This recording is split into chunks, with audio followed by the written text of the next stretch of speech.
Yeah, live.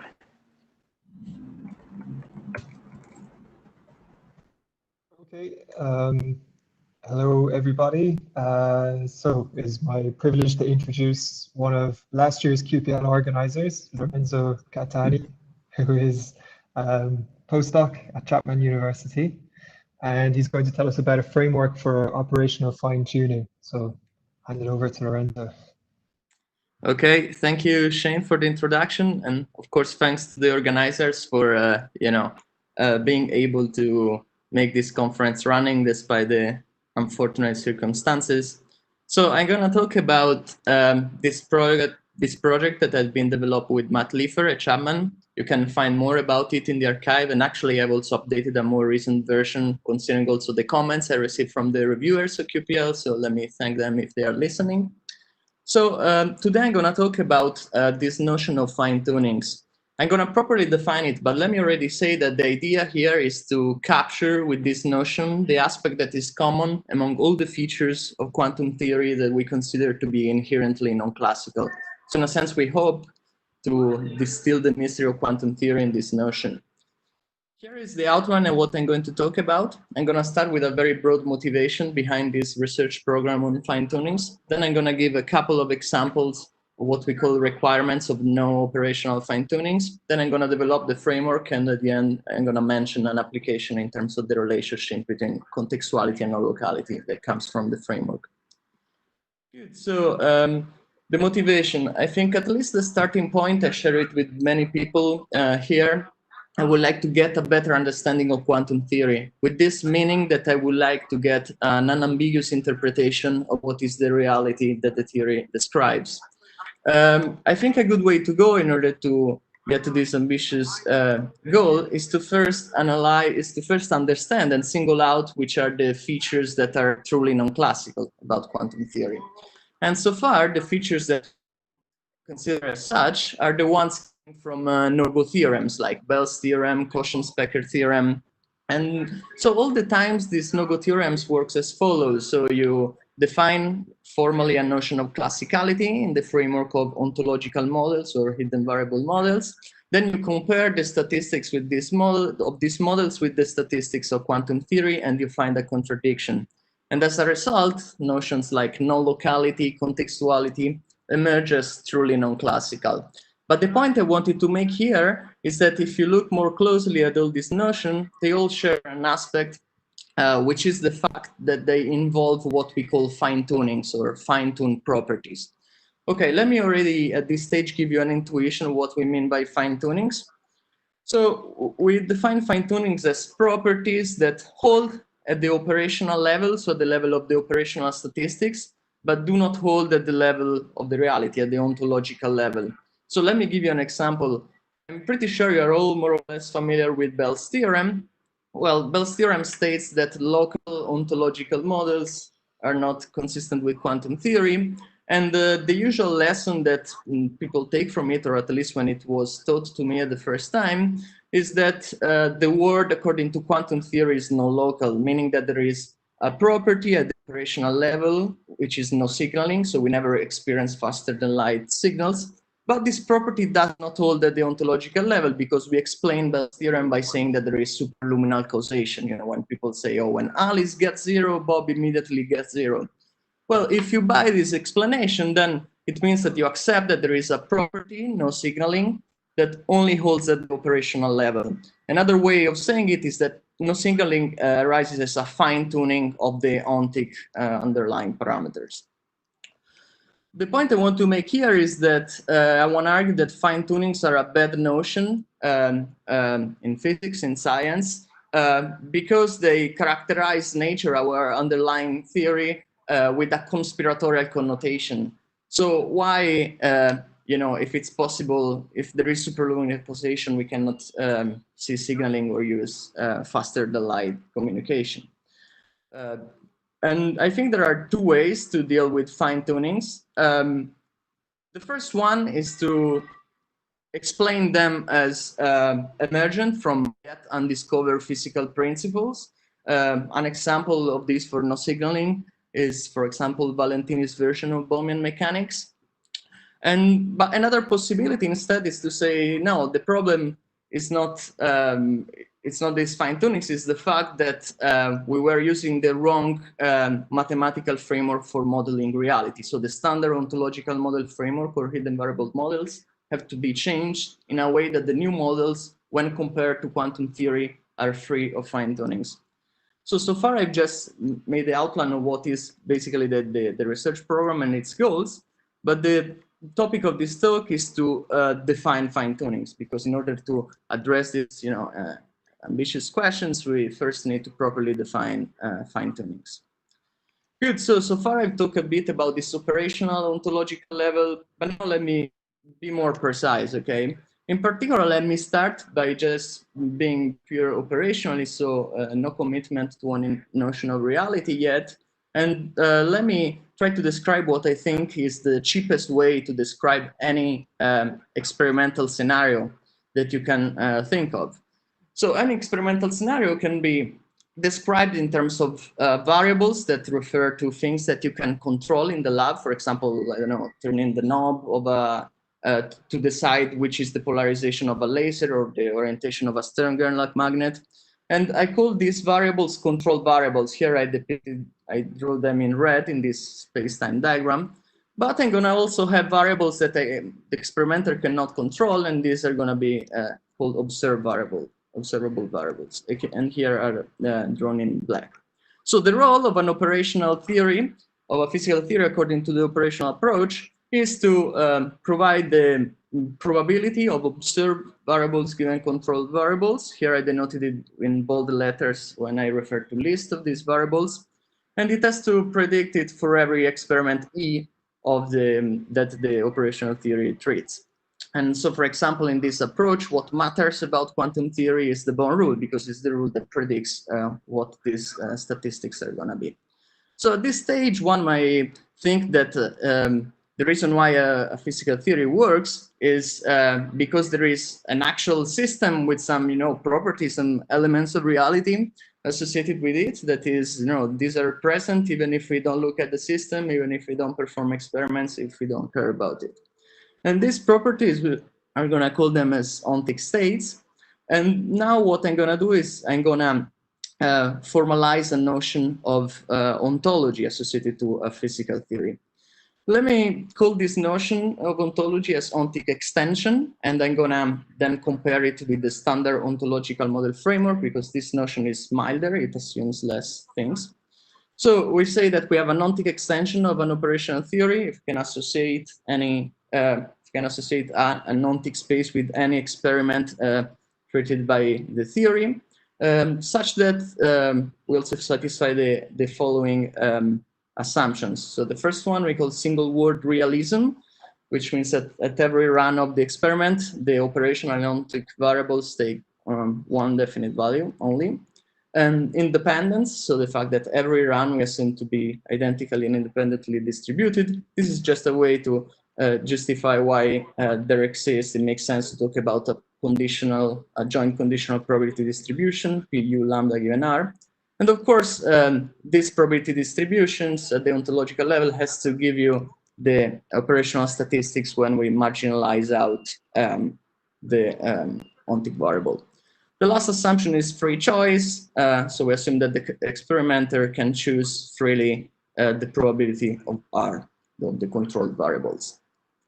Good. So what is the difference between this and the standard ontological model framework? In order to show the difference, let me focus on the probably simplest experimental scenario we can think of, a prepare and measure scenario. So in this scenario, we have a system which is prepared according to a preparation labeled by R1, then measure according to measurement choice R2, and then we observe an outcome U. So an ontological model for an operational theory is an ontic extension, so realism, independence, free choice, and it also puts assumptions on the underlying causality, namely lambda mediation, the fact that the ontic state mediates any correlation between preparation and measurement independence, which usually justifies an assumption of no retrocausality. When you're not very familiar with all this terminology, the point I wanted to make here is that standard ontological model for the prepare and measure scenario basically posits this underlying causal structure. Instead, the Aunty extension doesn't make claims on what is the underlying causality. The reason why I'm making this difference is because we believe that in order to define fine-tunings, no fine-tuning conditions, we don't need to make any commitment to an approach, a causal approach, as assuming causality as fundamental. And so we're going to define fine-tunings just in terms of the Aunty extension. Okay. And if you want, you can see the value of this work also in terms of, categorizing the different assumptions that go into the no-go theorems. The one about reality, the one about causality, and the one about no fine-tuning. Good. So the other thing I want to say at this point is also that, considering that we don't make these assumptions on causality, we're going to talk about operational fine-tunings to make it's different from previous works, in particular by Wood and Speckens, where they talk about fine-tunings in the framework of classical causal models, and we refer to those as causal fine-tunings. Good. Now I'm ready to give you a couple of examples of what we call as requirements of no operational fine-tuning. The first one is preparation non-contextuality. So here the idea is that if you have operational equivalences, you want this to be mapped to ontological equivalences, in particular for preparations that here are denoted as R1 and RR prime. So if these are operational equivalent, so they give the same statistics for any outcome and any measurements, then we want this to be preserved at the ontological level. So here, the assumption of no operational fine-tuning, the assumption of preparation non-contextuality, is the assumption that this is preserved. The idea here is that if I always experience two things in principle to be the same, they must be the same thing. It turns out that if you take the standard ontological model framework and you assume preparation non-contextuality, then this is inconsistent with quantum theory. So if contextuality, you're accepting that the equivalence between preparation is a fine-tuned property, because in reality, these preparations are different. Here, at this point, I wanted to associate pictures to the equation. So in particular, for example, to this operational equation, I can associate the following schematic diagram. So the reason why I'm doing this is because I want to, in a sense, build the intuition towards our definition of no operational fine-tunings in the general case. So in this non-contextuality case, I wanted to represent these two experiments, E and E prime. And the equality has to be read as an equality between the statistics of these two, sorry.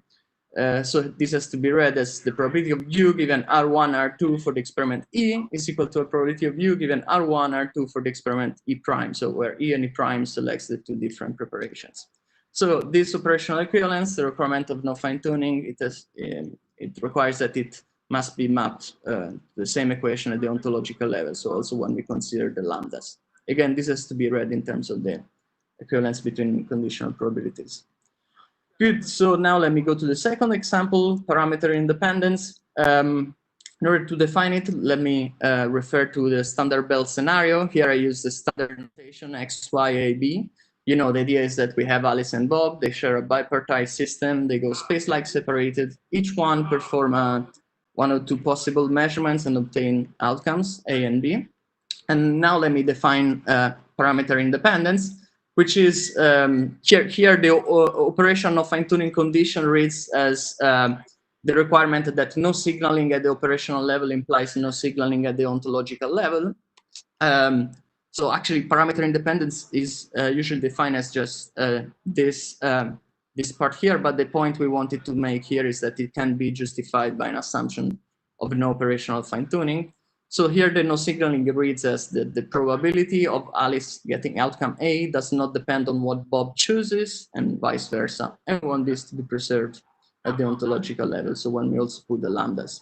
So in terms of diagrams here, you see in addition to the contextuality case, we also have some extra processing, like some post-processing that discard one of the two variables, and pre-processing that sets the value of Y to 0 here to 1 here.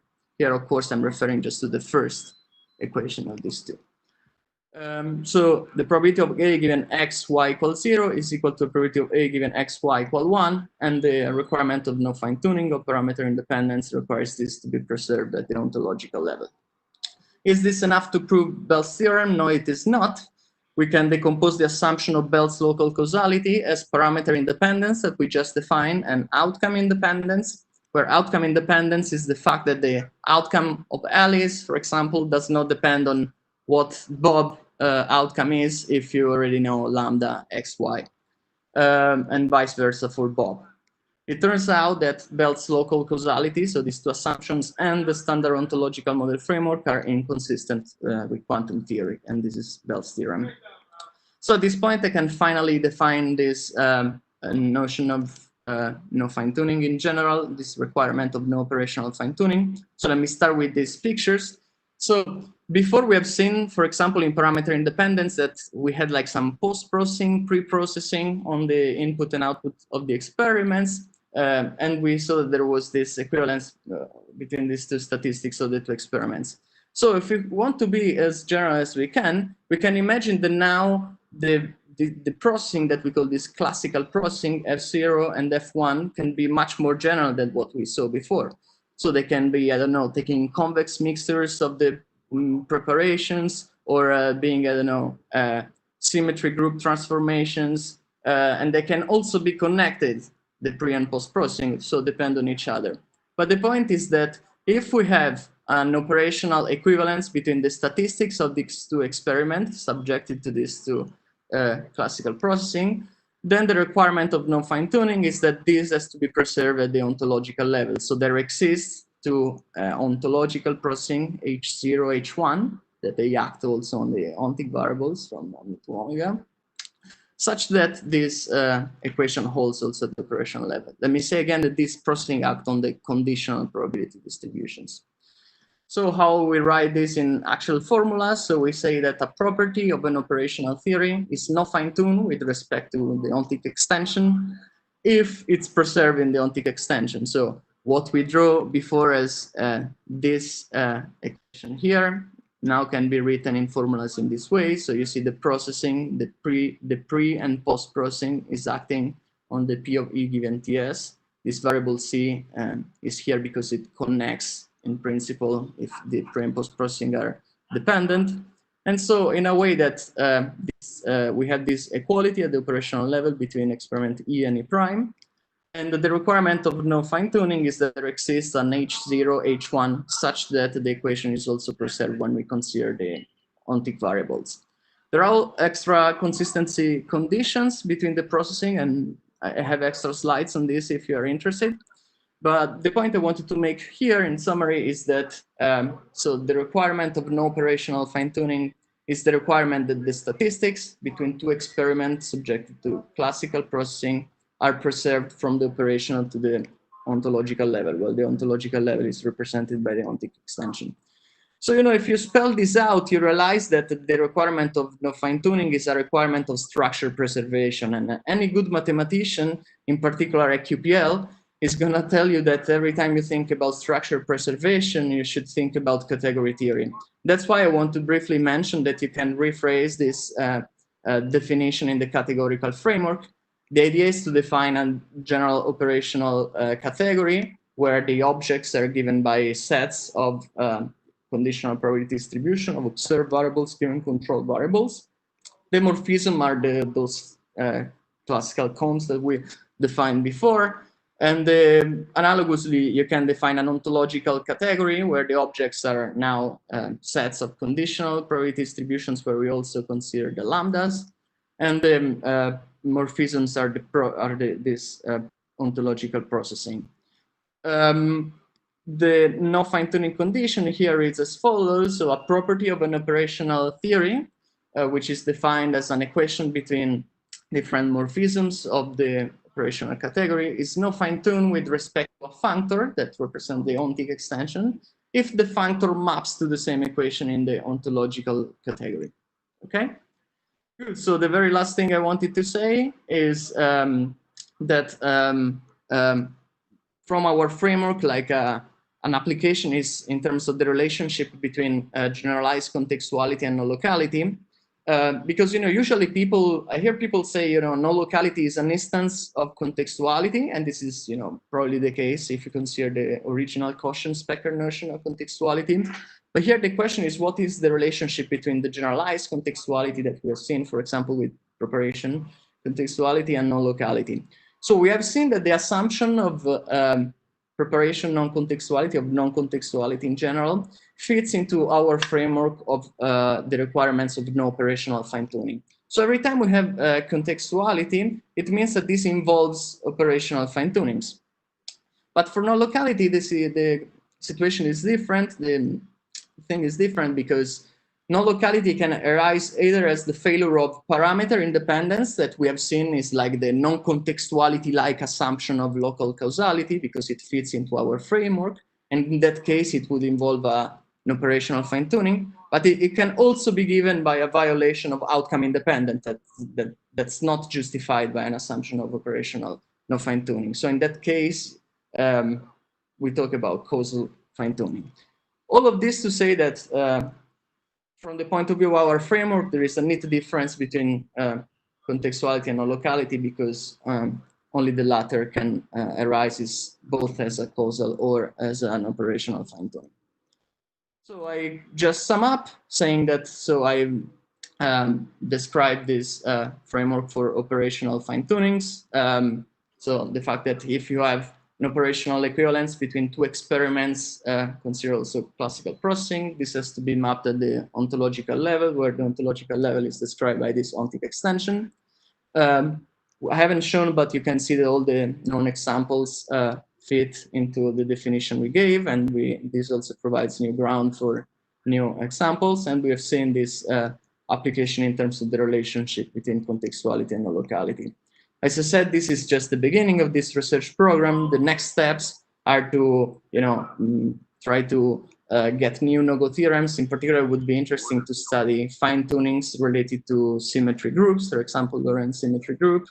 Then it would be also nice to quantify fine-tuning, so find a resource theory for them and see if, I don't know, a certain amount of fine-tuning can be necessary or even sufficient for computational advantages. And lastly, we would like to get rid of fine-tuning. So either explained as an emergent from yet undiscovered physical principle, or develop a new ontological framework different from the standard ontological model framework that, when compared to quantum theory, is free of fine-tunings. Thanks for the attention.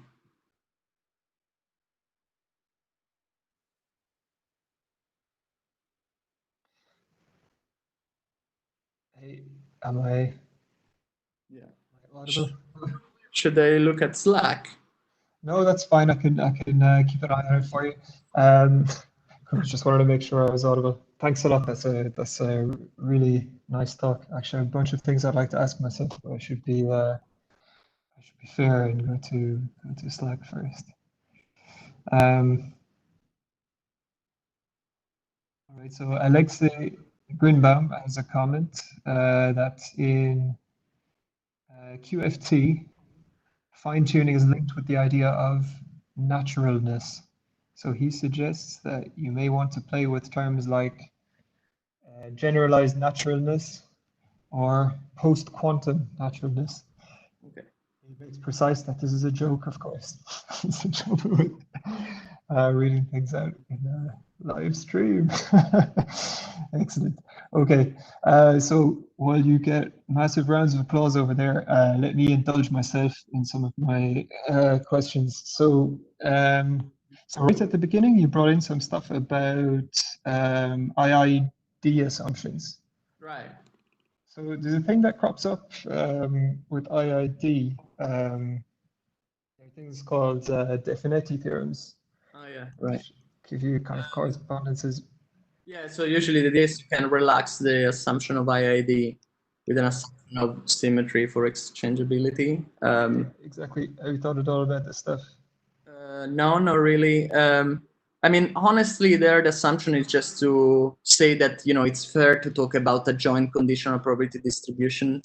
So I haven't thought really more deeply about that, but yeah, maybe it's worth thinking about Definetti. But yeah. Yeah, okay, I don't know. I don't have a better answer now. Okay, fair enough. So I have a comment from Rui Soares Barbosa. So he asks, when you're talking about non-locality not being an instance of contextuality, you mention preparation contextuality rather than measurement contextuality. So he wants to know, which would be the kind of non-contextuality that is usually seen as generalizing locality. So preparation or measurement. Yeah, the premise I was saying is that I know that in the Cauchy-Specker notion of contextuality, usually people say, I think, I mean, I'm not very expert on this side, but the usual story here is that, you know, for example, in Bell's scenario, the contexts are the different choices of the four possible combination of Alice and Bob's measurements. And then if you consider this as the context, you can, you know, write the non-contextuality inequality also in these graph theoretic approaches. And then you realize that this is like the CHSH inequality. And so, you know, violating Bell inequality is just an instance of violating a non-contextuality inequality. I understand that, it's fine. Here, the question is if we consider this generalized notion of contextuality. So before I only talk about preparation non-contextuality, but the framework also fits the other, like transformation and measurement and non-contextuality. But any kind of contextuality involves operational fine-tunings in the sense that the requirements of no fine-tunings fit into our framework. Instead, for non-locality, only the parameter independence fits into our framework, while outcome independence is a purely causal assumption. It's not justified by an assumption of no operational fine-tuning. And actually, all the Bell local causality, for example, in the causal model framework, comes from this Markov assumption, and yeah, you know, it can be seen as an instance of a requirement of no causal fine-tuning. And by in a sense, we have you know, we have make it more detailed in a sense that sometimes non-locality can be involving just an operational fine-tuning, and yeah, instead some others a causal one. Okay, so something that I observed myself that like kind of looks familiar to me.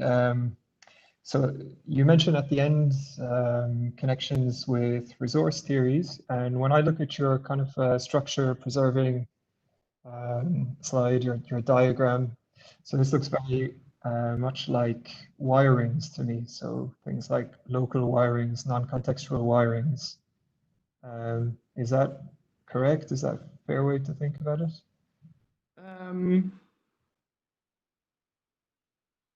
So can you expand a bit on what you mean by contextual wirings? Or so these are things that appear in resource theories of non-locality and contextuality as free operations. So in particular, it allows you to, in a sense, wire inputs to outputs and or outputs to inputs, excuse me. So you know, I can choose to make I can choose Bob's input based on Alice's output if it's say multi-parties situation, something like this. I mean, okay, now we're starting to go. So yeah, probably yes. Non-local wiring, but yeah, sorry, go. Yeah, I mean, what can I say is that maybe I didn't stress it too much, that here we define fine-tunings with respect to a given Aunty extension. But I think in particular for defining a research theory of fine-tunings, what we need is to say that a property is fine-tuned or not if there exists an Aunty extension for which it is not fine-tuned. Okay, so the reason why I'm saying that is because this framework at the moment doesn't get rid of what could be trivial fine-tunings. So for example, processing that, you know, puts just, yeah, or like Aunty extension that just have Aunty variables that are completely independent with the operational ones, and so would trivially satisfy the no fine-tuning condition. And I just want to say that because I think, so at the moment, that's the first obstacle I see in developing a research theory. And then, I mean, yeah, probably it's going to be related to these wirings. I mean, honestly, this is something now I'm in the stage of learning this thing. So I think that's the best answer I can give you at the moment. Okay, yeah, fair enough. Sure. Okay, so we're approaching the 30-minute mark, so I will give my thanks again to Lorenzo. Nobody can clap here, but I can. So thanks very much for the talk, and hopefully next time we'll meet all in person. hopefully. All right. So see you over on the Slack. Okay. See you.